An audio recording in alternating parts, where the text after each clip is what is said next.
Assalamu alaikum students, my name is Mohammad Wais Sadiq and I am your class 10 mathematics teacher.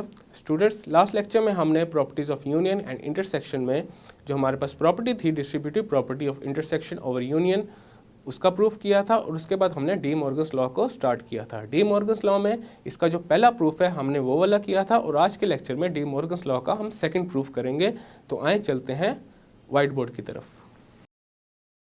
Last lecture में हमने properties of union and intersection में जो distributive property of intersection over union है उसका proof किया था and then हमने D Morgan's law को देखा था और इसमें डी मॉर्गन्स लॉ की जो पहली स्टेटमेंट थी इसको प्रूफ किया था।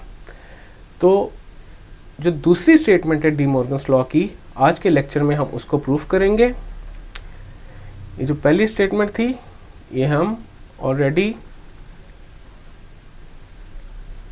प्रूफ कर चुके हैं लास्ट लेक्चर में, लेकिन ये जो दूसरा है डी मॉर्गन लॉ इसको आज हम प्रूफ करेंगे।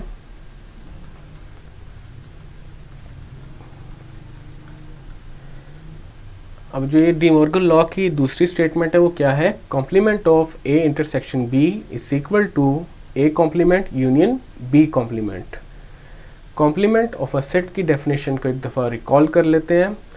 अगर हमारे पास एक सेट है U which is a universal set and then दूसरा सेट है हमारे पास set A which is a subset of set U, then complement of A हमारे पास किसके इक्वल होगा? U माइनस A के। और A कॉम्प्लीमेंट के सेट में हमारे पास वो एलिमेंट्स आ जाएंगे जो U में तो होंगे लेकिन A में नहीं होंगे। तो ये थी हमारे पास कॉम्प्लीमेंट ऑफ अ सेट की डेफिनेशन। इसको हम पहले पढ़ चुके हैं और पिछले लेक्चर में भी हमने इस डेफिनेशन को यूज़ किया था। तो यहाँ पे ये जो सेकंड डी मॉर्गन लॉ है इसमें भी हम कॉम्प्लीमेंट ऑफ अ सेट की डेफिनेशन को यूज़ करेंगे। तो इसमें सबसे पहले हम अज्यूम करते हैं एक एलिमेंट को, उसको रिप्रेजेंट करते हैं x के साथ और ये अज्यूम करते हैं कि वो मेंबर है किसका? A इंटरसेक्शन B कॉम्प्लीमेंट का। बिकॉज पहले हम ये प्रूफ करेंगे कि A intersection B complement is a subset of A complement union B complement और उसके बाद हम ये प्रूफ करेंगे कि A complement union B complement is a member of A intersection B complement. तो यहाँ पे इसलिए हमने सबसे पहले अज्यूम कर लिया एक element X which is a member of A intersection B complement. अगर X A intersection B complement का मेंबर है तो इसका मतलब क्या हुआ कि X is not a member of A intersection B, क्योंकि A इंटरसेक्शन B कॉम्प्लीमेंट के सेट में हमारे पास वो एलिमेंट्स आएंगे जो A इंटरसेक्शन B के मेंबर ना हो। तो यहाँ पे क्या आ गया हमारे पास? X is not a member of A intersection B। अगर X A इंटरसेक्शन B का मेंबर नहीं है तो इसका मतलब है X A का भी मेंबर नहीं है और X B का भी मेंबर नहीं है। और अगर X A एंड B दोनों का मेंबर नहीं है तो इसका मतलब क्या हुआ कि X मेंबर है A कॉम्प्लीमेंट का और X मेंबर है B कॉम्प्लीमेंट का, क्योंकि A कॉम्प्लीमेंट के सेट में वो एलिमेंट्स आएंगे जो A में ना हो और इसी तरह B कॉम्प्लीमेंट के सेट में भी हमारे पास वही एलिमेंट्स आएंगे जो B में ना हो। तो यहाँ पे हमारे पास क्या आ गया? X मेंबर है A कॉम्प्लीमेंट का या फिर X मेंबर है B कॉम्प्लीमेंट का। और हम ऑलरेडी डिस्कस कर चुके हैं जो और होता है एक इसको रिप्रेजेंट करता है यूनियन को। अगर X A कॉम्प्लीमेंट का या फिर B कॉम्प्लीमेंट का मेंबर है तो इसका मतलब है X मेंबर है A complement union B complement का। तो यहाँ पे हमने ये अज्यूम किया था कि अगर X मेंबर है A इंटरसेक्शन B कॉम्प्लीमेंट का तो हमारे पास रिजल्ट आया कि X मेंबर है A complement union B complement का। तो इससे क्या पता चलता है कि A intersection B complement is a subset of A complement union B complement. अब A इंटरसेक्शन B कॉम्प्लीमेंट के जो एलिमेंट्स हैं वो A complement union B complement के सेट में भी होंगे और इसी को सबसेट बोलते हैं। नेक्स्ट हम ये प्रूफ करते हैं कि A complement union B complement is a subset of A intersection B complement. तो उसके लिए हम एक एलिमेंट अज्यूम करते हैं Y which is a member of A complement union B complement. अब यहाँ पे y मेंबर है A complement union B complement का, और अगर y A complement union B complement का मेंबर है, इसका मतलब है y मेंबर है A कॉम्प्लीमेंट का या फिर y मेंबर है B कॉम्प्लीमेंट का, बिकॉज तभी y मेंबर होगा A complement union B complement का अगर y इन दोनों में से किसी एक का मेंबर हो।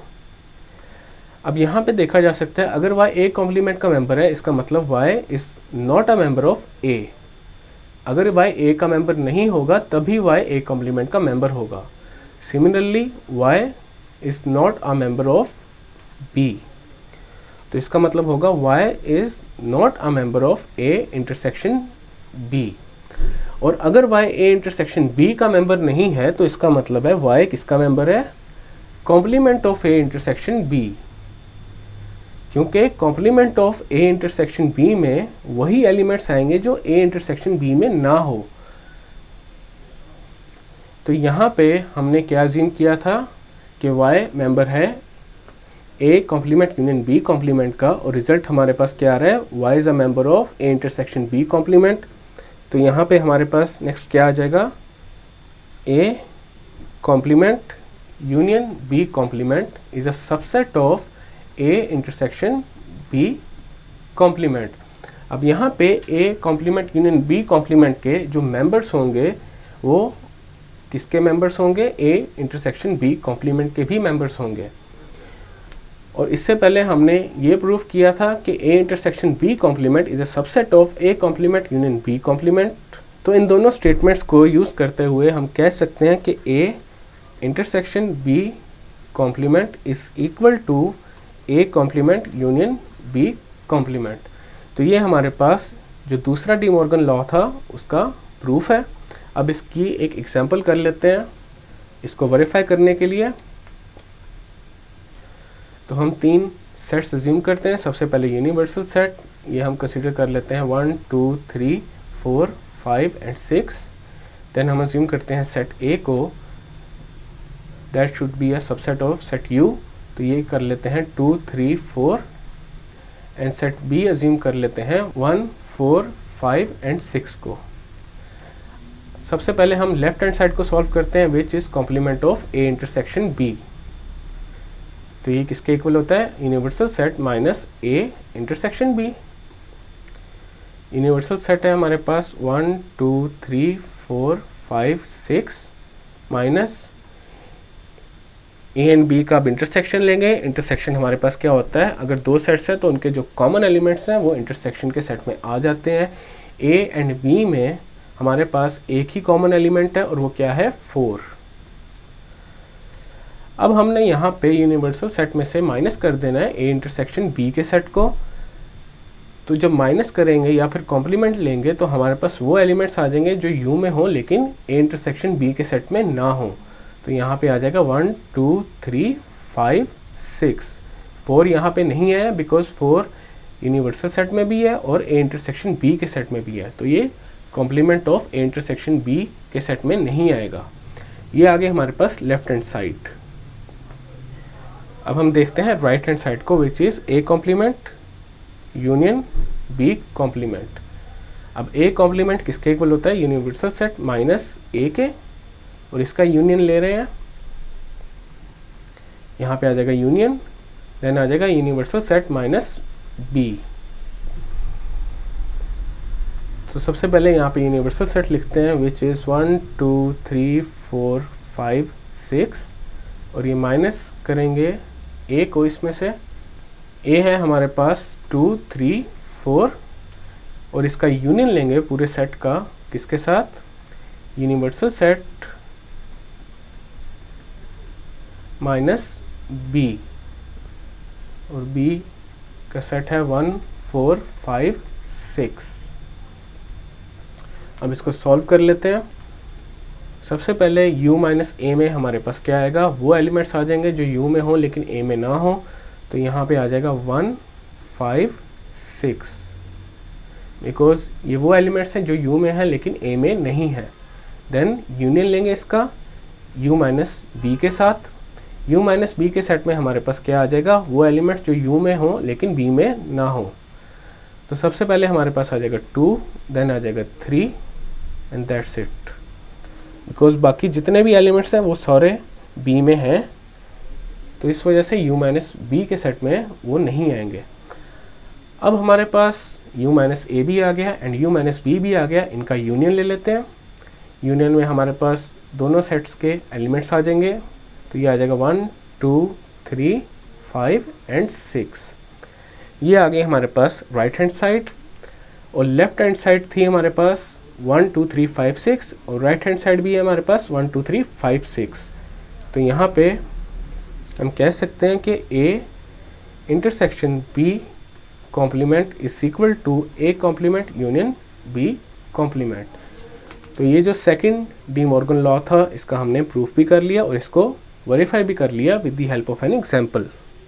नेक्स्ट हम स्टार्ट करते हैं एक्सरसाइज 5.2। अब इसमें जो पहला क्वेश्चन है उसमें हमारे पास 3 सेट्स गिवन है। सबसे पहले सेट X है which is 1 3 5 7 and so on and up to 19। Then है सेट Y जो कि है 0 to 4 6 8 up to 20 and set Z which is 2 3 5 7 11 13 17 19 23। अब यहाँ पे देखा जा सकता है ये जो सेट X है ये बेसिकली क्या है, set of odd numbers from 1 to 19। हम सेट ऑफ ऑड नंबर्स को पहले डिस्कस कर चुके हैं, तो ये यहाँ पे बेसिकली पॉजिटिव ऑड नंबर्स हैं 1 से लेकर 19 तक। उसी तरह सेट Y में क्या है, positive even numbers from 0 to 20 and set Z में देखा जा सकता है प्राइम नंबर्स हैं 2 से लेकर 23 तक। तो इनके जो मेजर सेट्स हैं इवन नंबर्स, ऑड नंबर्स और प्राइम नंबर्स के, वो हम पहले डिस्कस कर चुके हैं और हमने फाइंड करना है। तो इसका जो पहला पार्ट है वो है X union into Y union Z। तो यहाँ पे सबसे पहले हम Y यूनियन Z को फाइंड करते हैं एंड देन इसका यूनियन लेंगे X के साथ। Y है हमारे पास 0 2 4 6 अप टू 20 एंड Z है हमारे पास 2 3 5 7 11 13 17 19 23। अब इनका यूनियन लेंगे तो हमारे पास वो सारे एलिमेंट्स आ जाएंगे जो कि Y में है या फिर Z में है या फिर दोनों में है।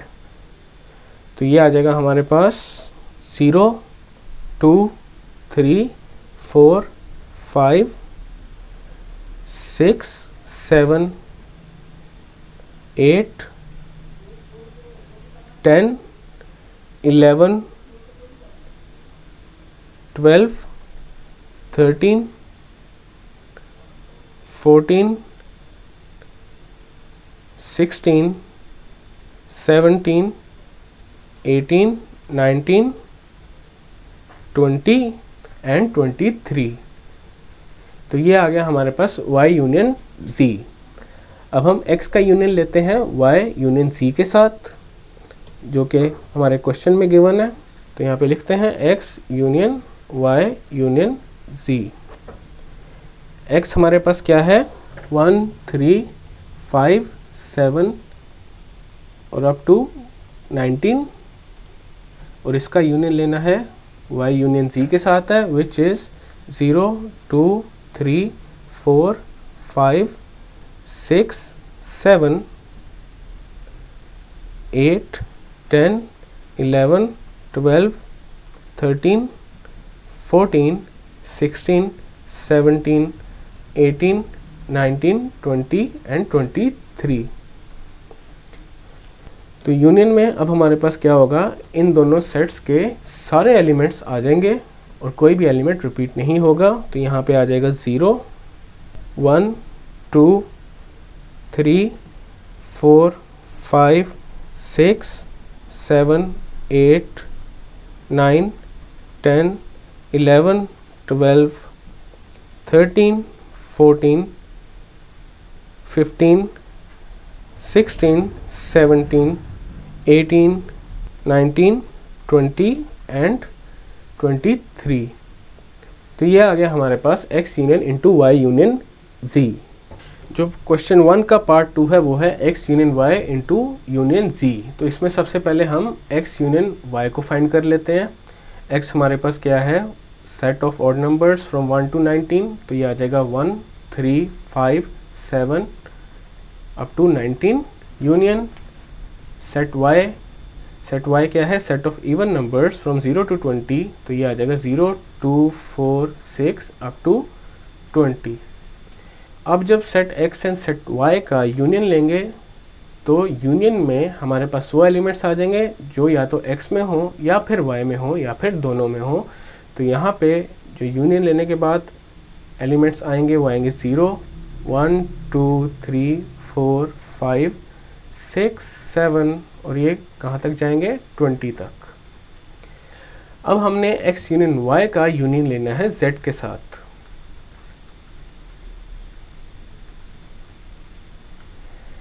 x यूनियन y है 0 1 2 3 अप टू 20।